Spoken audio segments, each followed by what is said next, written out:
ribs. Isa muna tayo ng luya. Unahin natin luya.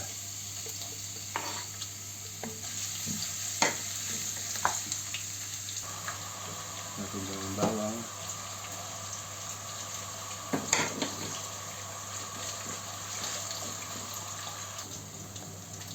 Sibuyas. Yung kamatis.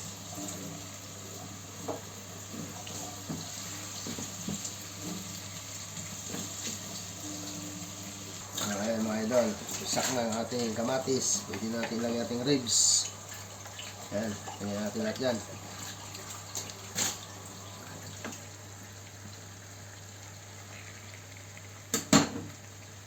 Ito. Lalagay tayo ng patis.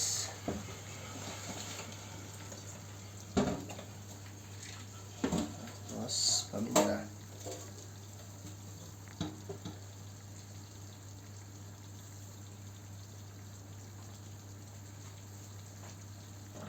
Lagyan natin ng konting tubig mga idol. Nilipat ko na pala sa kaldero para makapagsabaw tayo.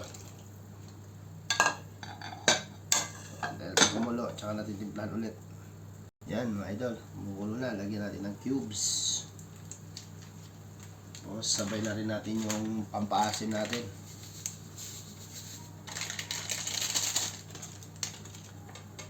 Ating halo.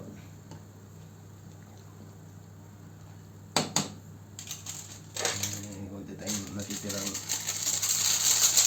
sangkap. Diba? Okay. Yun, ganda ng kulo. Lagyan natin itong sili mga idol.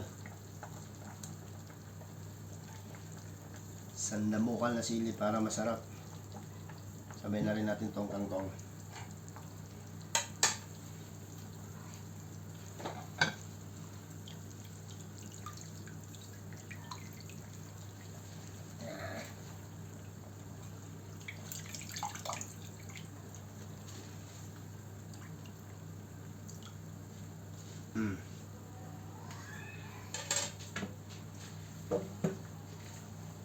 Yan mga idol.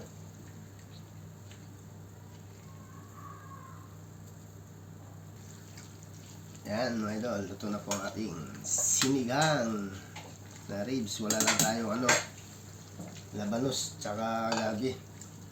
Pero pwede na to mga idol, luto na, sandok na tayo. Yan na mga idol, luto na ang ating sinigang. Kainan na.